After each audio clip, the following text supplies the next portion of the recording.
Hi, welcome back. I'm Mary Jo, also known as Sojo, and this is my channel where I talk about all my quilty stitchy things. And this is my weekly update, number 105, and it is April 27th, 2025. So what did I do this week? Well, I made two quilt tops, or I finished two quilt tops. I quilted something on the long arm. I fully finished some cross stitch. I made 3 of the woobles and a lot of other things. So let's all talk about it. So normally I show what I quilted on the long arm first. If I quilted anything, however, I'm going to do a little bit different. I'm going to show my quilt tops just because the one's already hanging up.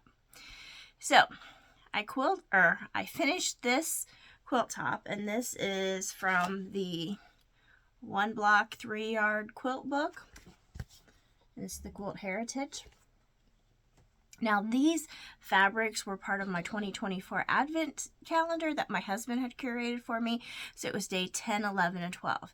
Now, in that Advent calendar, there was 8 3-yard kits that my husband put together. So this is number 4. And I've been doing about once a month. Now, I do have a playlist where I've put all of the quilts that I've made in with the 2024 Advent calendar. I think I just labeled it 2024 Advent calendar. So there it is. Did a good job picking out fabric. Okay, we'll go a little bit closer and take a look at everything. So this is the Heritage quilt from that 1 Block 3 Yard quilts. And it is approximately 42 by 60.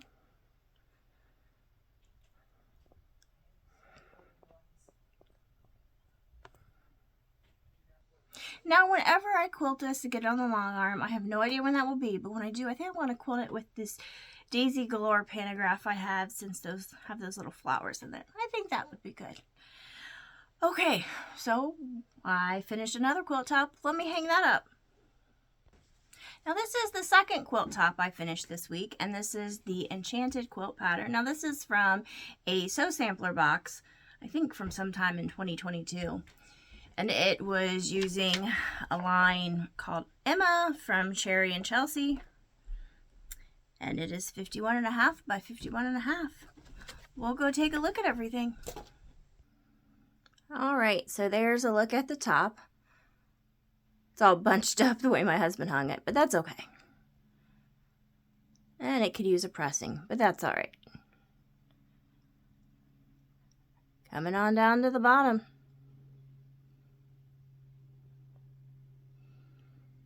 All right, and that's the Enchanted Quilt. And I also quilted something on the long arm. Now, this is going to be a quilt that I finished several years ago, but I just quilted it this week. Let me hang it up. So this is what was on the long arm this week. As I said, this was a quilt I made several years ago. It was made using a tutorial from Missouri Star Quilt Company called Square and a Square Quilt, which kind of confused me because when I think of Square and a Square, I think more of an economy block, but you know, this is what it was called, Square and a Square. I had to go back and look through a lot of videos because the video was like 11 years old. But that's what it is. Now, when I quilted it with a pantograph called, I believe it's called Whipsy. And it's just got like some swirls and things in it. It's kind of a pantograph I use when I really don't know what else to do. But since those blocks are very boxy and square, I thought maybe the swirls put a little bit of contrast in it. So that's what I did. But we'll go in, take a look at everything.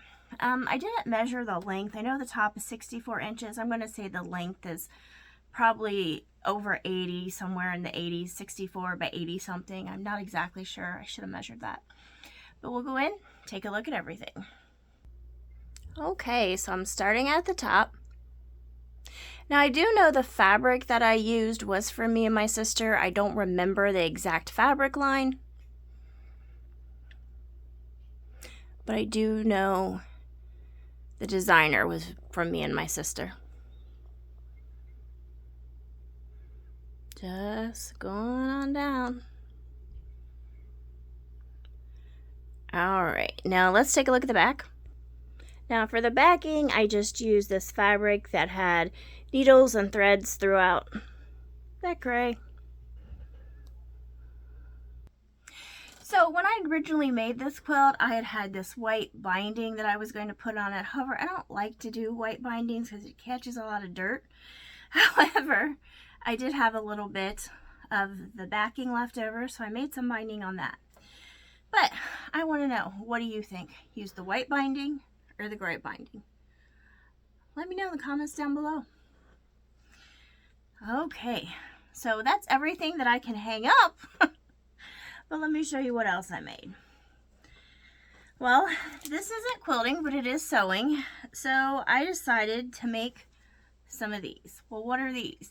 These are these unpaper or paperless paper towels that I've seen around. It is made with fleece, and I have a lot of fleece, or not fleece, flannel. They're made from flannel. Now, when I've seen them, they're just basically a rectangle, and then people serge the edges. Now, I don't have a serger, but I do have access to a serger because my mom has a serger that I could use.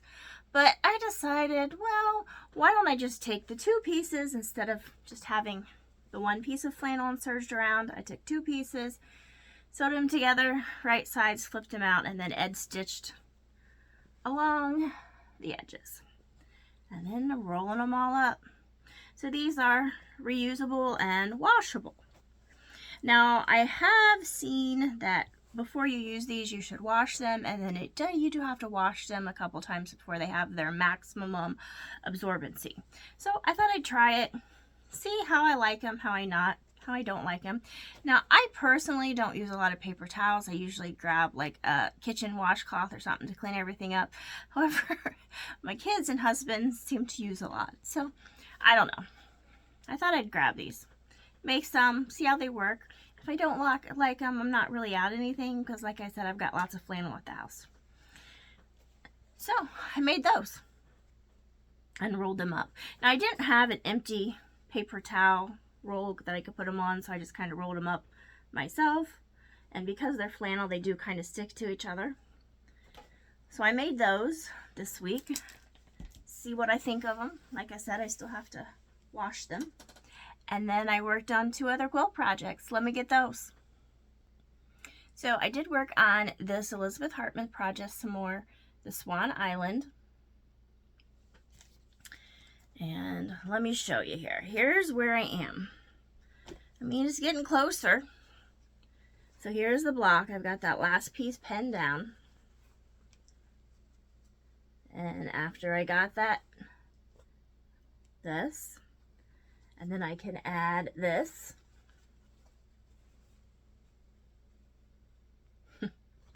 Kind of hard to show a little bit. Then I can add the swan, and then I have one more piece at the bottom to add.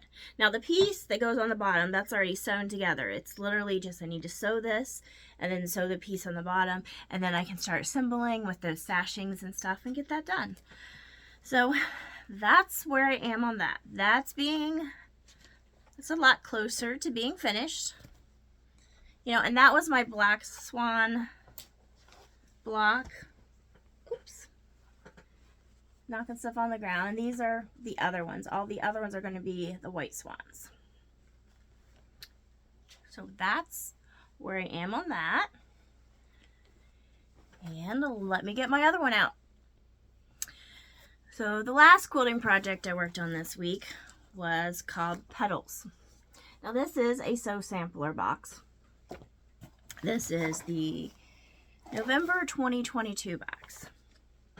So here we go. Now this is a table runner, and as you know, I'm not really a big fan of table runners, but they also give a different size for this, which is more like a crib, which is 30 and a half by 38 and a half, which that's not going to be big, very big either, but that's what I'm doing.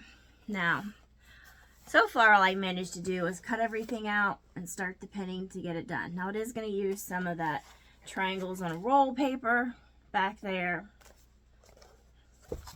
Since he had it in the box, I'll go ahead and use it. Now normally I don't, but since it was in the directions and they gave the paper with the box, I decided I'll go ahead and use it.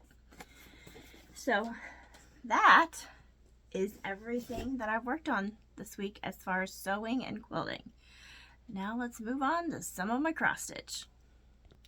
Now I did fully finish 2 cross stitch projects, and I'll show you that in a minute. But as far as the actual stitching goes, this is what I'm working on right now. This is a Hands-On Designs Tulip House, and there's 2 just separate pieces, the spring and then this down here. And I usually work 1 color at a time. So right now I'm doing all of like the white that's in there, although it's actually a DMC 3865 color, so it's not technically the white color, but that's okay. So here's where I am. Last week I had showed you that I had done the spring, and that still haven't made any more progress on that. And I'm still working on getting all that white filled in. So here's where I am on that. So I just need to add, we've got another row of tulips down there, as you can see, and then I've got this other layer right here. So I've got the row of tulips and this little flower and leaves row down here.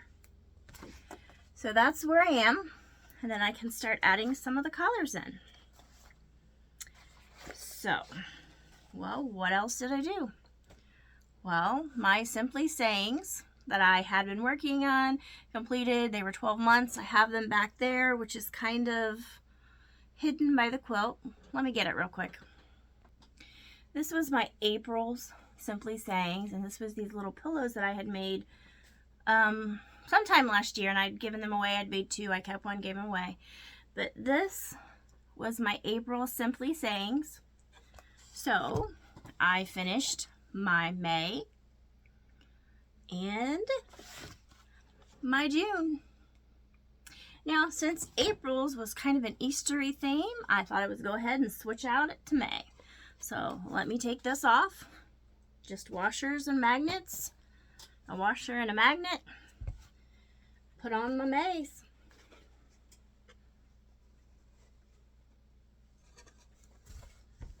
There we go. So there is May. So I thought I'd do what I did last month and then just take my little May pillow that I had made, and I'm going to put it right there. And then I'm going to put it back up on my shelf there. So there it is, right up there. And like I said, this is what my Junes will be when it's time to put June up there. Okay, so let's go on to crochet. Now, I had said last week we had stopped in at Joann's, which was going out of business. Now, my Joann's is now completely closed forever. It is done. But they had Woobles that was on clearance. They did take them down to like $9, which is a lot. They're usually like $30 to $40, which I think that's way overpriced. $9 I think I can do, but my husband had bought me some because they were on clearance. Oops, sorry, I'm moving the camera. Sorry about that. But I had done some woobles. So which woobles did I do? I had done the Hello Kitty, the My Melody one from Hello Kitty. I did the Narwhal and the Polar Bear. So let me show you all 3 of those. So this is the My Melody Hello Kitty one. And here she is. This is my Melody.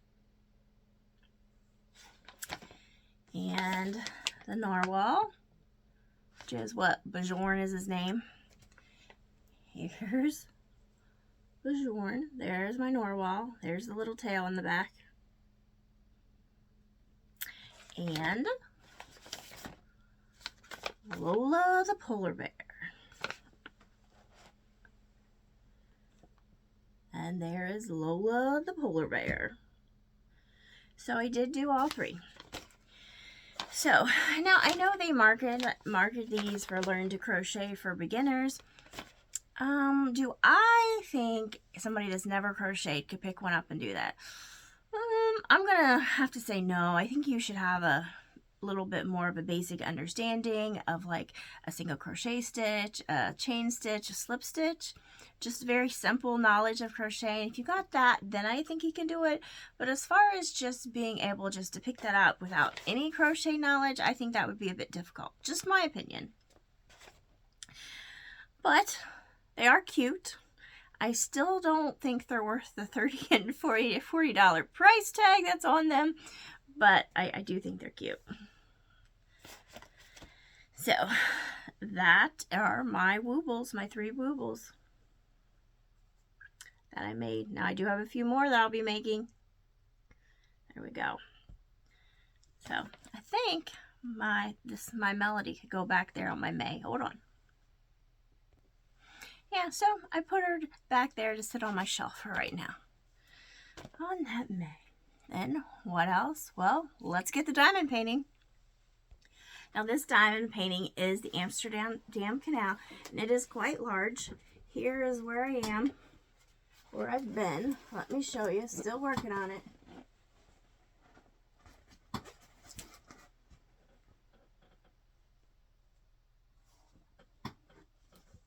All right. So that's still got a little bit to go before I'm finished. Or a lot to go, I guess. Now, so this week I do plan on doing month 4 of this Sew in Love block of the month. Okay. Till next time.